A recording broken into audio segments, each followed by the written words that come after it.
So yeah, this is going on right now. It's snowing pretty good.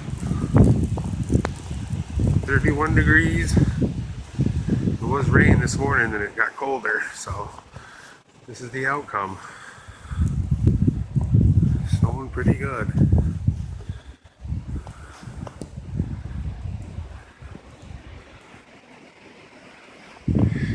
Say we got, I don't know, inch and a half so far.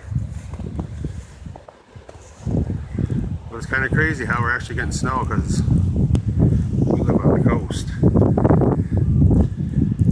I guess the people up north are getting it real good. They get up to a foot.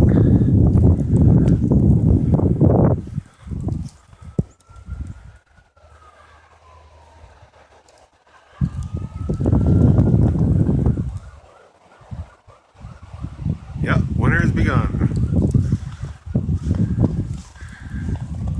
And Sunday, of course, there's no hunting in this state.